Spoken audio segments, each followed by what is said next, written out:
வணக்கம் மக்களே, சற்றுமுன் கிடைத்த தகவல் ஒன்றை பார்க்க போகிறோம். சாராயம் விற்பதில் சாதிப்பது தான் திராவிட மாடலா? முக்கிய தலைவர்கள் பகீர் விமர்சனம்.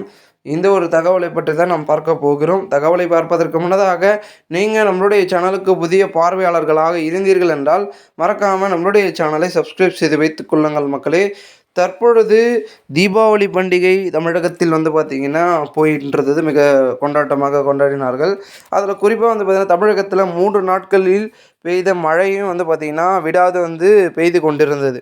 அது ஒரு பக்கம் இருந்தாலும் மது மழை மிக அதிகமாக பார்த்திங்கன்னா பெய்திருக்கிறது அப்படின்றத பாமகவின் தலைவராக இருக்கக்கூடிய அன்புமணி அவர்கள் பார்த்திங்கன்னா சாடி பேசியிருக்கிறார்.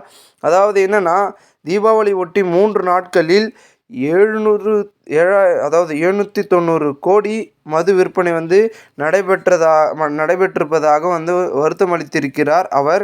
மேலும் கொண்டாட்டங்கள் என்றாலே மது அருந்துவதுதான் என்ற நிலைக்கு மக்களை அரசு தள்ளியிருப்பதாக பார்த்தீங்கன்னா குற்றம் சாட்டியிருக்கிறார் அன்புமணி அவர்கள். மேலும் சாராயத்தில் சாதிப்பதுதான் திராவிட மாடலா எனவும் பார்த்தீங்கன்னா ஒரு கேள்வி எழுப்பியிருக்கிறார். இதனைத் தொடர்ந்து இதை குறித்து நிறைய விதமான அரசியல் கட்சி தலைவர்கள் அவர்கள் பார்த்திங்கன்னா கேள்விகளை பார்த்திங்கன்னா முன்வைக்கிறார்கள், விமர்சனங்களை பார்த்திங்கன்னா அடுக்கடுக்காக முன்வைக்கிறார்கள். மேலும் டாஸ்மாக் மாடல் அரசு அப்படின்றதையும் பார்த்திங்கன்னா நயினா நாகேந்திரன் அவர்களும் ஒரு பக்கம் விமர்சனத்தை குறிப்பிட்டு சொல்கிறார். அரசு இயந்திரத்தின் மொத்த கவனத்தையும் சாராய விற்பனையில் திமுக அரசு திருப்பியதாக நயினா நாகேந்திரன் அவர்கள் பார்த்திங்கன்னா ஒரு பக்கம் விமர்சித்துள்ளார். தீபாவளியொட்டி சுமார் 789 கோடிக்கு மது விற்றது டாஸ்மாக் மாடல் அரசின் கோர முகத்தை தோலுரித்து காட்டுவதாகவும் பார்த்திங்கன்னா அவர் தெரிவித்திருக்கிறார்.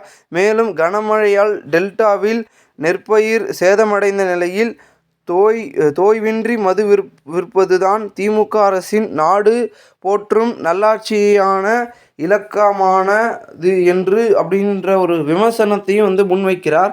இதன் மூலமாக தெரிகிறது தமிழகம் எந்த நிலையில் இருக்கிறது, எப்படியாப்பட்ட நிலைக்கு தள்ளப்பட்டிருக்கிறார்கள், மக்களை எந்த அளவிற்கு மாற்றி ஒரு சிஸ்டமில் அமர வைத்திருக்கிறார்கள் என்பது இதன் மூலமாக தெரிகிறது. இதனால் தமிழகத்தை மாற்ற வேண்டும் என்றால் புதிய மாற்றத்தை மக்கள் வாக்குகள் மூலம் கையில் எடுக்க வேண்டும் என்பது அரசியலில் பேசும் பொருளாக இருக்கக்கூடிய ஒரு நிகழ்வாக பார்க்கப்படுகிறது. ஏனென்றால் வருடம் இந்த ஒரு சிக்கல், இந்த ஒரு பிரச்சனை தான் வருது. என்னென்னா ஒரு வருடமும் பார்த்திங்கன்னா ஒரு கோடிக்கு மேலே இன்க்ரீஸ் ஆகிட்டே போகுது. அப்போ என்னென்னா மது அருந்தவர்கள் பார்த்திங்கன்னா மிக அதிகமாக பார்த்திங்கன்னா இருக்காங்க, நாளுக்கு நாள் அதிகரிக்கிறாங்க அப்படின்றது தான் இப்பொழுது இருக்கக்கூடிய மிகப்பெரிய இருக்கக்கூடிய ஒரு வருத்தம் அளிக்கக்கூடிய ஒரு செய்தி. ஓகேங்களா, இது நல்லதா கெட்டதான்னு கேட்டால் முழுக்க கெட்டது. அதை பார்த்திங்கன்னா தவிர்க்கணும் அப்படின்றது தான் அனைவர் மத்தியில் இருக்கக்கூடிய ஒரு கேள்வி. அதை பார்த்திங்கன்னா விமர்சனங்களாக முன்வைக்கிறார்கள். பெரும் விதத்தில் பார்த்திங்கன்னா இதை பரிசீலனைக்கணும் அப்படின்றதையும் பார்த்திங்கன்னா சொல்கிறாங்க. பொறுத்திருந்து பார்ப்போம் என்ன நடக்குது. மேலும் இந்த ஒரு தகவலை குறித்த பொதுமக்கள் உங்களுடைய கருத்துக்களை கமெண்ட் மூலமாக தெரிவிங்கள். போன்ற நீங்கள் அரசியல் சார்ந்த நிகழ்வுகளாம் தினசரி தெரிந்து கொள்ள சேனலை சப்ஸ்கிரைப் பண்ணுங்கள். நன்றி, வணக்கம்.